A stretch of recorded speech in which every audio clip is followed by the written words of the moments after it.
সম্মানিত ভিউয়ার্স, আসসালামু আলাইকুম। আজকে আলোচনা করব কৃমি নিয়ে। আমরা কৃমি ট্যাবলেট খাই, কিন্তু আমাদের কৃমি ভালো হচ্ছে না। সেটা কিসের জন্য?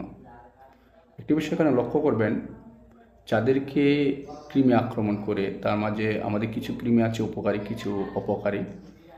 এর মাঝে যে সুতা কৃমিটা হয়ে থাকে, সেটা আমরা সাধারণত অপকারী হিসেবে ধরে থাকি। এটা আমাদের শরীরে কোনো উপকার করে না। ফিতাকৃমি আমাদের উপকার করে থাকে। তো ওই সুতাকৃমি মারার জন্য আমরা অ্যালবেন্ডাজল বা মেলবেন্ডাজল এই জাতীয় ট্যাবলেট খেয়ে থাকি।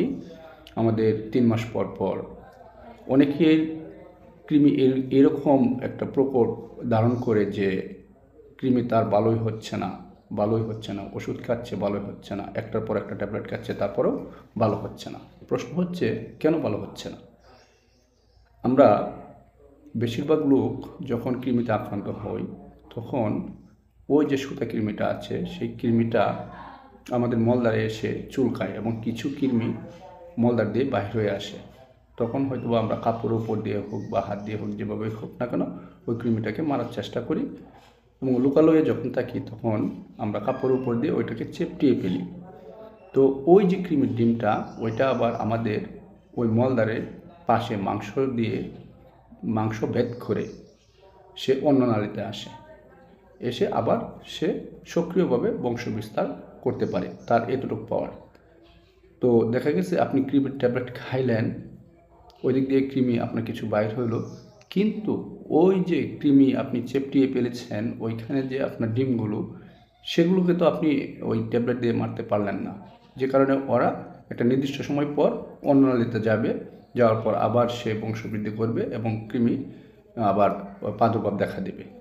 তো একটি বিষয় এখানে লক্ষণীয়, যে বিষয়টি না বললেই নয়, আপনারা পরিষ্কার পরিচ্ছন্নতা, যেরকম হাতের নখ ছোটো রাখা, ফলমূল ধুয়ে খাওয়া, হ্যাঁ, খাবার আগে অবশ্যই আপনার হাত ধুতে হবে 20 সেকেন্ড। ঠিক তদ্রূপ মাঠে যখন যাবেন তখন স্যান্ডেল পরিহিত অবস্থায় যাবেন। যদি কোনো কৃমি আক্রান্ত লোক মাঠে মল ত্যাগ করে এবং ওই জায়গায় যদি মলে কৃমি থাকে, তাহলে কৃমির ডিমগুলো আশেপাশে সবুজ গাছের মাঝে লুকায়িত অবস্থা থাকবে। যখন আপনি ওই দিক দিয়ে যাবেন এবং ওইখানে স্যান্ডেল পরিহিত অবস্থায় নয়, আপনি আপনার পায়ের পাতালা ভেদ করে আপনার অন্যতে আসার মতো তার পাওয়ার আছে। সুতরাং everyone be careful in this disease. So আমি এই কথাটাই বলবো, পরিষ্কার পরিচ্ছন্নতার কোনো বিকল্প নেই কৃমি থেকে মুক্তি পাবার জন্য। তো সবাই ভালো থাকবেন, সুস্থ থাকবেন, সবার সুস্বাস্থ্য কামনা করে এখানে রাখছি। আল্লাহ হাফেজ।